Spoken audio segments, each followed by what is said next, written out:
किस वजह से आप लोग रिजर्वेशन की इस वक्त इतनी ज्यादा बात कर रहे हैं। जिस देश की न्यायपालिका, कार्यपालिका और विधायिका तीनों एक बात के लिए अग्री नहीं कर रही थी कि इकोनॉमिक बेसिस पे भी आरक्षण हो सकता है 1950s में, और हर तरीके के आरक्षण को डिनाई सुप्रीम कोर्ट कर रहा था, वही आर्थिक आधार पर मिलने वाले आरक्षण का सपोर्ट 2024 तक आते आते कर देता है। आप कह रहे हैं कि हमारे सवर्ण समाज के सारे लोग इस देश की सबसे टॉप मोस्ट पोजीशंस पे पहुंचे हुए हैं जी, और वही टॉप मोस्ट पोजीशंस पे हमारे ही लोग कभी पंडित नेहरू के रूप में एग्री कर जाते हैं कि अच्छा आप एससी एसटी समुदाय से आते हैं, आप आरक्षण ले लीजिए। उसके बाद पिछड़े वर्ग ओबीसी के रूप में कहता है कि नहीं हमको भी मिलना चाहिए, मंडल आयोग की रिपोर्टें आ जाती हैं, तो वीपी सिंह राजपूत होने के बावजूद कहते हैं कि नहीं आप पिछड़ क्यों जाएंगे, आपको भी मौका मिलना चाहिए। तो यानी आप एक तरफ अगर अपना ये बयान दे रहे हैं कि हमारे ही लोग ऊपर में बैठे हुए हैं, तो आपको ये स्वीकारना पड़ेगा कि हमारे ही लोगों ने आपको आरक्षण दिया है। वो तो एक्सेप्ट करने से डिनाई करते हैं कि भाई पानी नहीं दिया गया होगा पानी, तभी आप लोग जीवित बचे। लेकिन ऐसे भी केसेस रहे हैं कि हकीकत में पानी नहीं दिया गया होगा। मुझे ये बताइए, इतिहास को तोड़ मरोड़ के पेश कर दिया गया। जितने भारत में गुरुकुल हुआ करते थे, वहां पे लगभग 70 से 80% सीटों को एससी और एसटी कम्युनिटी के लोगों के लिए रिजर्व रखा जाता था। ब्राह्मणों के गुरुकुल में दलितों की पढ़ाई होती थी। इतिहास के पन्नों से इस बात को फाड़ करके लेफ्टिस्ट प्रोपेगेंडा के तहत समाप्त कर दिया गया। तो अब आप लोग क्यों नाराज हैं? आप हो गए अजीत भारती हो गए, आप लोग कह रहे हैं कि भाजपा का टिकट मिल गया है। नहीं, अब जब मैं सरकार से बात करने को तैयार हूं तो विक्टिमाइजेशन वाला पॉलिटिक्स मत कीजिए जो लेफ्ट वाले करते हैं। ये विक्टिमाइजेशन का पॉलिसी है। बार बार मेरे परिवार को किया गया, मेरे परिवार को किया गया। ये व्हाट नॉनसेंस इज दिस यार। मैं नहीं खाऊंगा शाम तक। अरे भाई आदित्य राज सिंह गिरफ्तार कर लिए गए तो क्या आंदोलन रुक जाएगा? आप हो गए या फिर अजीत भारती हो गए, वो 10-10 हजार रुपए लेकर के सरकार की चापलूसी करते हैं। सबसे बड़ी समस्या ये है ना कि हर्ष दुबे अपनी कीमत के हिसाब से सबको देख रहे हैं। उनको लग रहा है उनकी जो कीमत है वही मार्केट सबकी रही होगी। देश में जो मुद्दा सबसे ज्यादा चरम पर है वो है रिजर्वेशन का। लोग कह रहे हैं कि भाई रिजर्वेशन में रिफॉर्म की आवश्यकताएं हैं। जो गरीब वर्ग है, जो पिछड़ा वर्ग है, हकीकत में जो गरीब है, उस तक रिजर्वेशन पहुंचे।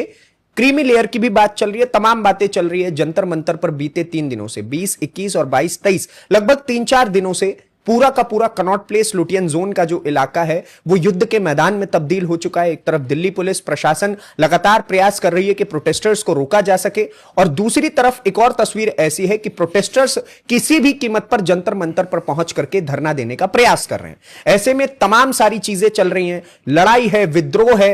लोगों के मन में अब एक आग उठ चुकी है कि भाई आखिरकार कब जाकर के रिजर्वेशन रिफॉर्म की बात सरकार करेगी। इसी बीच में एक और तस्वीर हमारे सामने आई कि कैसे हर्ष दुबे, जिसने एक तरीके से इस आंदोलन का जो एक नींव रखने का काम किया था, एनडीटीवी के उन्होंने स्टूडियो में जाकर के सबसे पहली बात उन्होंने ये रखी थी, और उसके बाद से कॉकरोच जनता पार्टी के आंदोलन के बीच में एक और आंदोलन उभर करके ये सामने आया।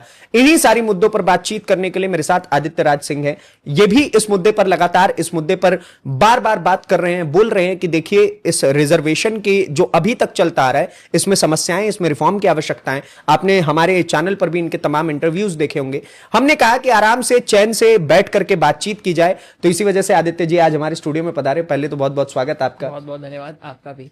क्या कहेंगे, कहां से शुरू किया जाए कि रिजर्वेशन जो है, आप लोग बार बार तर्क दे रहे हैं, फैक्ट्स दे रहे हैं, आराम से सभ्य भाषा में बहुत जो एक आम जनता को आसानी से समझ में आ सके, इस तरीके से आप अपने मुद्दों को बताइए कि किस वजह से आप लोग रिजर्वेशन की इस वक्त इतनी ज्यादा बात कर रहे हैं।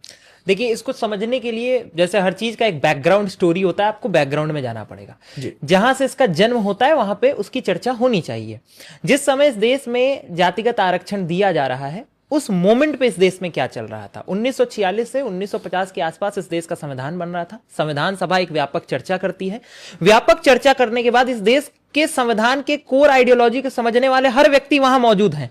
वो सब इस बात को स्वीकार करते हैं कि नहीं, जाति के आधार पे शिक्षा में और जॉब्स में आरक्षण देने की जरूरत नहीं है। वो इस बात को स्वीकार करते हैं, देश का संविधान लागू हो जाता है। परंतु उसके बाद इस देश के कुछ राज्यों में आरक्षण जाति के आधार पर लागू किया जाता है। उस विषय को लेकर के बहुत बवाल इस देश में मच जाता है। वो मुद्दा इस देश की सुप्रीम कोर्ट तक पहुंचता है, जिसको बहुत फेमस चंपकम दोराई राजन केस के रूप में जाना जाता है। उस केस में सुप्रीम कोर्ट जजमेंट देते हुए कहता है कि अगर इस देश में जॉब्स और एजुकेशन में हम रिजर्वेशन जाति के आधार पर दे देते हैं तो इस देश के लोगों के मौलिक अधिकार यानी राइट टू इक्वलिटी का उल्लंघन होगा। उसके बाद तत्कालीन प्रधानमंत्री जी के नेतृत्व में उस समय की सरकार, वो प्रधानमंत्री जो खुद उस समय अपना बयान देते हैं कि मैं जॉब्स और एजुकेशन में कहीं से भी आरक्षण का समर्थन नहीं करता हूं, पंडित नेहरू के रूप में, वो देश के संविधान में पहला संशोधन करते हैं उनकी सरकार के तौर पे। और socially and educationally backward classes के आधार पे इस देश में रिजर्वेशन दिया जाता है। इस पॉइंट को ध्यान में रखने की जरूरत है कि जो शब्द प्रयोग किया गया है वो socially and educationally backward classes किया गया है। कास्टिज्म की बात नहीं हुई, कई जाति की बात नहीं हो रही है। द मोमेंट देश आगे बढ़ता चला जाता है, बीच में बातें होती है कि इकोनॉमिकली बैकवर्ड क्लासेस जैसा शब्द तो कहीं क्यों नहीं दिया गया, क्योंकि उस समय की सरकारों को लग रहा था, उस समय की पूरी व्यवस्था को लग रहा था कि नहीं, इकोनॉमिकली बैकवर्ड क्लास होना कुछ होता ही नहीं है। देश आगे बढ़ता है, उसी देश में वही सर्वोच्च न्यायालय, वही संसद, वही संविधान इस बात को मान लेता है कि इकोनॉमिकली वीकर सेक्शन को 10% रिजर्वेशन मिलना चाहिए। वही सुप्रीम कोर्ट जो 50% का कैप लगाता है, वो सुप्रीम कोर्ट निर्णय देके कहता है कि नहीं, इकोनॉमिकली वीकर सेक्शन को आरक्षण मिलना बिल्कुल सही है, भले उसके लिए हमको कैप को 50 से 60 ले जाना पड़े, हमको कोई प्रॉब्लम नहीं है। अब आप इस बात के कोर आसान भाषा में थोड़ा बताइए। आसान भाषा में बस एक लाइन वही बताने के लिए मैं ये पूरी बात बता रहा हूं, क्योंकि कुछ आसानी से समझ में आ जाए हर किसी को कि वही देश, जिस देश की न्यायपालिका, कार्यपालिका और विधायिका तीनों एक बात के लिए अग्री नहीं कर रही थी कि इकोनॉमिक बेसिस पे भी आरक्षण हो सकता है 1950s में, और हर तरीके के आरक्षण को डिनाई सुप्रीम कोर्ट कर रहा था, वही आर्थिक आधार पर मिलने वाले आरक्षण का सपोर्ट 2024 तक आते आते कर देता है। अब आज के भारत में 80 साल बाद सवाल मात्र इतना है कि अगर कोई पिछड़ गया तो उसको मेन स्ट्रीम में लाना है, ये हमारा कोर लक्ष्य है। तो फिर हम ये क्यों पूछेंगे कि फला जाति से रहोगे तो लाएंगे और फला जाति से रहोगे तो हम नहीं लाएंगे। अगर हमको गरीबी ही हटानी है, अगर हमको पिछड़ों को मेन स्ट्रीम का हिस्सा ही बनाना है, तो इसके लिए जातियों को कंसिडर करना क्यों जरूरी है? केवल परिस्थितियों को कंसिडर करके ये क्यों नहीं किया जा सकता? देखिए, इसमें एक बड़ा सवाल जब आपने बताया कि क्या इसमें जातियों को कंसिडर करना ही क्यों मुख्य आवश्यक हो जाता है, तो सबसे बड़ी बात यह है कि आज तक सवर्ण समाज के जितने भी लोगों से बातचीत की जाती है इस मुद्दे पर, वो तो कहते हैं कि भाई देखिए, आप हमको कहां तक दबा लीजिएगा। जुडिशरी में टॉप लेवल पर हमारे लोग बैठे हुए हैं, उसके अलावा अगर आप एजुकेशनल सेक्टर में जाएंगे तो वहां पर भी टॉप लेवल पर हमारे लोग बैठे हुए हैं, ब्यूरोक्रेसी में टॉप लेवल पर हमारे लोग बैठे हुए हैं।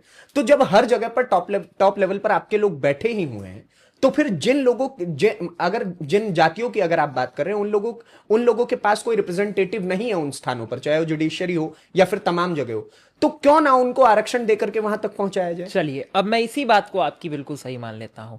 आप कह रहे हैं कि हमारे सवर्ण समाज के सारे लोग इस देश की सबसे टॉप मोस्ट पोजीशंस पे पहुंचे हुए हैं जी, और वही टॉप मोस्ट पोजीशंस पे हमारे ही लोग कभी पंडित नेहरू के रूप में एग्री कर जाते हैं कि अच्छा, आप SC ST समुदाय से आते हैं, आप आरक्षण ले लीजिए। उसके बाद पिछड़े वर्ग OBC के रूप में कहता है कि नहीं, हमको भी मिलना चाहिए। मंडल आयोग की रिपोर्टें आ जाती हैं तो VP सिंह राजपूत होने के बावजूद कहते हैं कि नहीं, आप पिछड़ क्यों जाएंगे, आपको भी मौका मिलना चाहिए। तो यानी आप एक तरफ अगर अपना ये बयान दे रहे हैं कि हमारे ही लोग ऊपर में बैठे हुए हैं, तो आपको ये स्वीकारना पड़ेगा कि हमारे ही लोगों ने आपको आरक्षण दिया है। यानी हम आपके शुभचिंतक थे और आज भी हैं।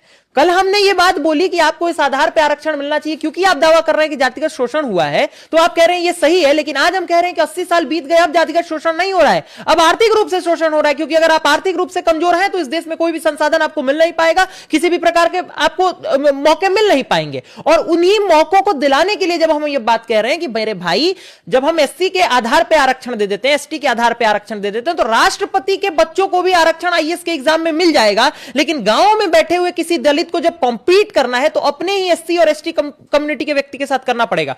अब इन दोनों को मिलने वाले संसाधनों में एक व्यापक गैप है, और वो संसाधनों की कमी ही तो कारण था ना आरक्षण देने का। तो यानी आप जिसको आरक्षण दे रहे हैं, अपने ही कम्युनिटी का आगे बढ़ा हुआ व्यक्ति, वो आपका ही हक खा जा रहा है। अब ये वाली कोर कंसेप्ट को लेकर के हम कह रहे हैं कि मेरे भाई, जो SC ST कम्युनिटी के लोग हैं, आप कम्युनिटी को रिजर्वेशन दे रहे हैं, उससे बेटर है कि ये देख लीजिए कि नीड बेस्ड रिजर्वेशन के रूप में रिजर्वेशन कैसे दिया जा सकता है। आपने जब बात कही कि भाई अब जातिगत आधार पे शोषण नहीं होता है, क्या आप इस बात से 100% एग्री करते हैं कि हकीकत में नहीं होता? नहीं, देखिए, अब आप मेरे को एक बात बताइए, इस देश में, मैं आपको बताता हूं, इस देश की सेना को आप ताकतवर मानते हैं? हाँ, इस देश की सेना को आप ताकतवर मानते हैं? क्या आप मानते हैं इस देश की सेना इतनी कैपेबल है कि इस देश की सुरक्षा पे कभी खतरा नहीं हो सकता? बिल्कुल। लेकिन क्या उसके बाद भी कभी कभी चूक नहीं हो जाती है? इसका यह अर्थ नहीं है कि सेना कमजोर है। उसी तरीके से, बाय सेम लॉजिक, इस देश में कानून है ना कि किसी महिला के साथ शोषण नहीं हो सकता, लेकिन क्या जुर्म उसके बाद भी नहीं होते? मैं यही आपको बताने की कोशिश कर रहा हूं। मैं ठीक है, आपकी नहीं, अदरवाइज गलत समझ जाएंगे, सेना पे सवाल समझ जाएंगे। कन्हैया कुमार नहीं है, अब इस बात को भी क्लैरिफाई करते चलना होगा। मेरा ये कंटेक्स्ट बताने का जो उद्देश्य है वो यही है कि जब आप कह रहे हैं कि जातिगत शोषण क्या आज इस देश में नहीं हो रहा है, कह रहे हो रहा है, वो गवर्नेंस के फेलियर का मामला है, और गवर्नेंस के फेलियर के मामले की वजह से किसी का मौलिक अधिकार, अवसरों की समानता को नहीं छीन लिया जा सकता है। ये है कोर कंसेप्ट। ठीक है, जब आपने सारी बातें कही, मेरा एक पर्सनल एक्सपीरियंस है, अगर हम लोग आज भी बिहार के किसी पिछड़े गांव में जाते हैं तो वहां पर जातिगत रूप से आज भी लोग डरे हुए हैं। नौजवान पीढ़ी में वो चीजें नहीं है, आपके और हमारे जैसे उम्र के जो लड़के हैं उनके अंदर ये चीज नहीं है कि जातिगत आधार पे किसी की रिस्पेक्ट करनी चाहिए या फिर किसी को डिग्रेड करना चाहिए। लेकिन अभी भी अगर आप बुजुर्गों के पास जाएंगे या फिर एक अच्छे खासे एज ग्रुप जो 40 से ऊपर पहुंच चुका है, आज भी वो लोग आरक्षण के आधार पर ही, मतलब आप समझिए कि अगर कोई अपर कास्ट का व्यक्ति उसके सामने बैठा हुआ है कुर्सी पर, तो वो पता नहीं आज भी उसके अंदर ये सोच दबी हुई है कि उसको नीचे ही बैठना है। इस प्रकार की तस्वीरें आज भी गांव में अवेलेबल हैं। तो हम ये कैसे कह सकते हैं कि इनके दिमाग से हमने वो सारी चीजें निकाल दी?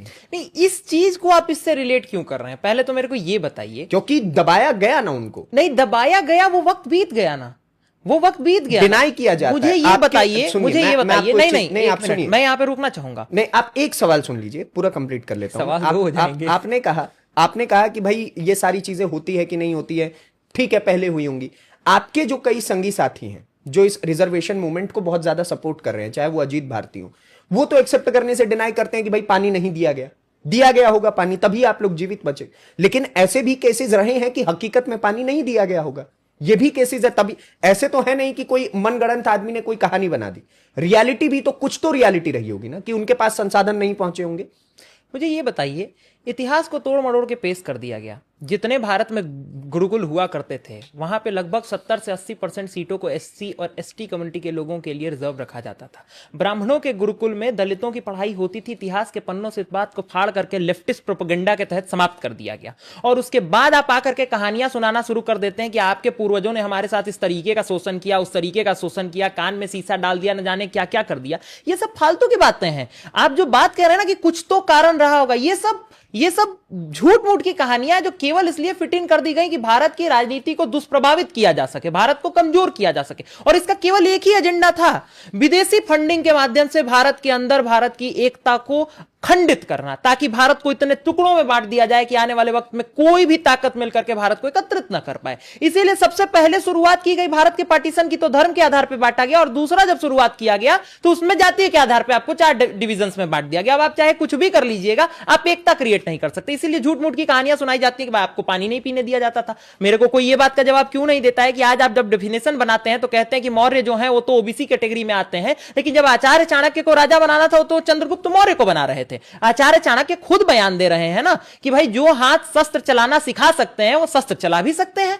तो भाई उसके बाद भी वो आदमी इतना ताकतवर होकर के अखंड भारत बना रहा है, चंद्रगुप्त मौर्य को बैठा रहा है, खुद भी बैठ सकता था। राजनीति की किताब लिख रहा है, अर्थशास्त्र उसको नाम दे रहा है। सारे राजनीति की जितनी भी फिलॉसफी आज भारत में कंटिन्यू होती है वो चाणक्य नीति से होती है।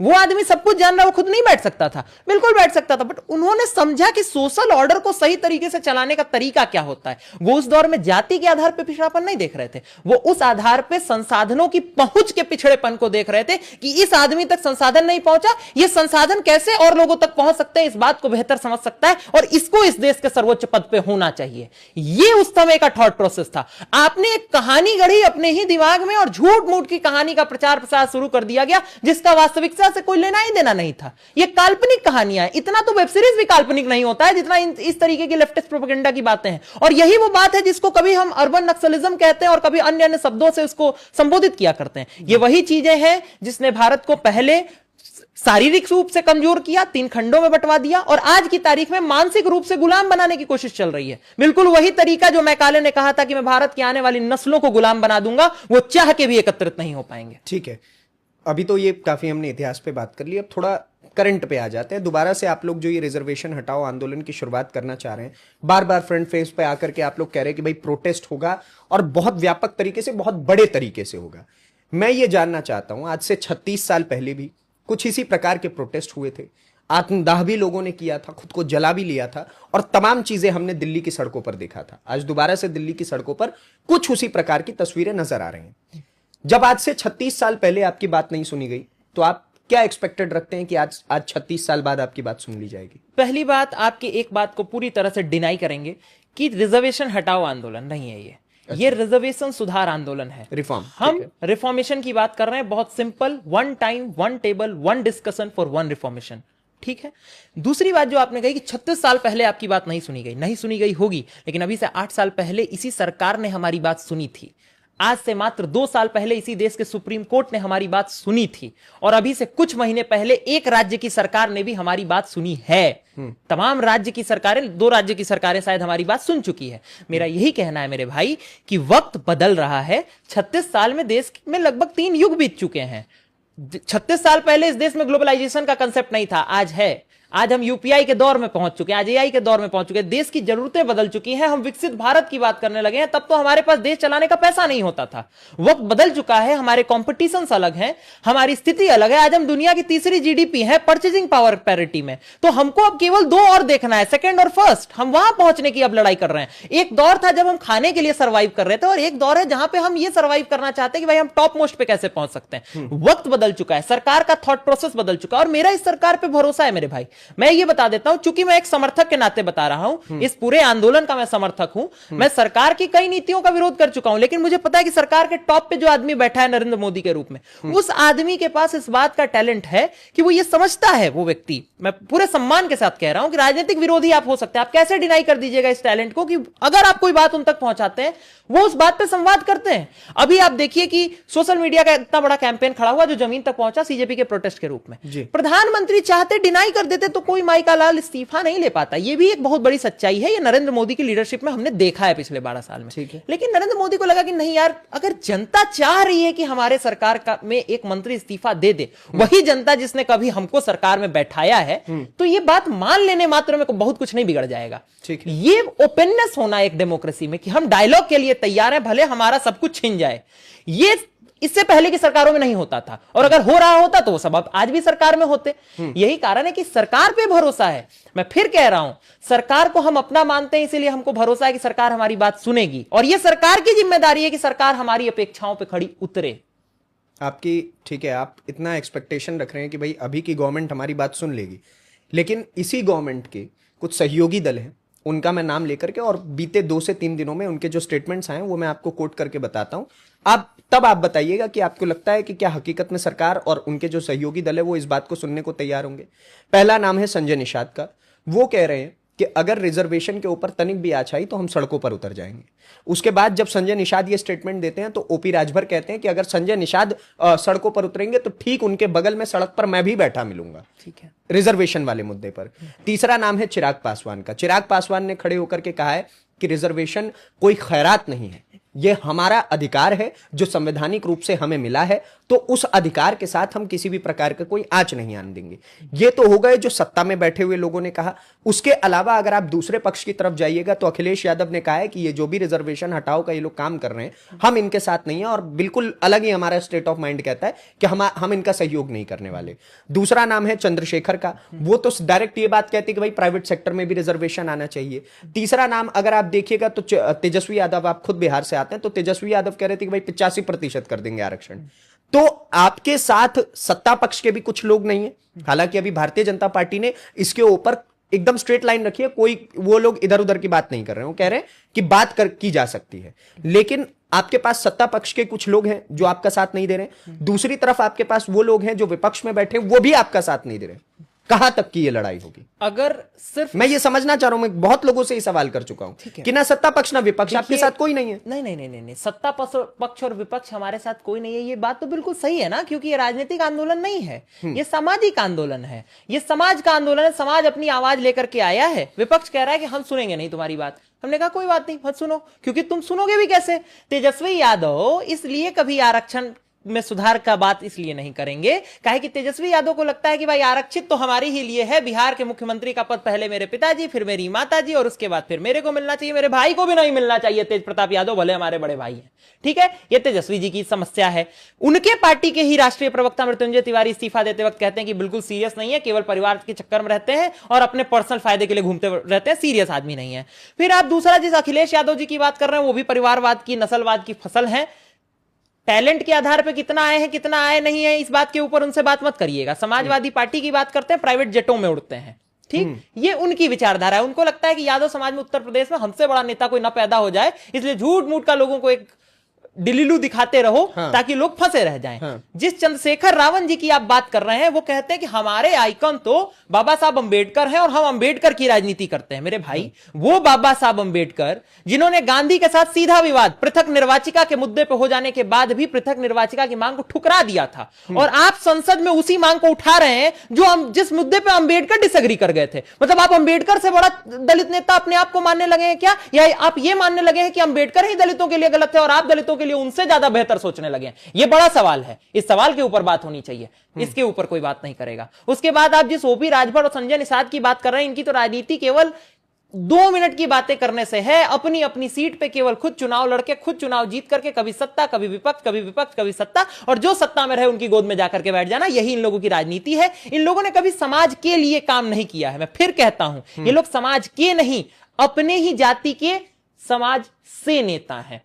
ये सिर्फ जन्म के आधार पर उस समाज से संबंध रखते हैं, इनको उनके हितों से कोई लेना देना नहीं है। और आखिरी बात, आपने 2 लोग और 2 नाम लिए थे। एक चिराग पासवान जी का आपने नाम लिया था, जिसके पिताजी रामविलास पासवान के रूप में 30 साल मंत्री रहे, केंद्रीय मंत्री रहे।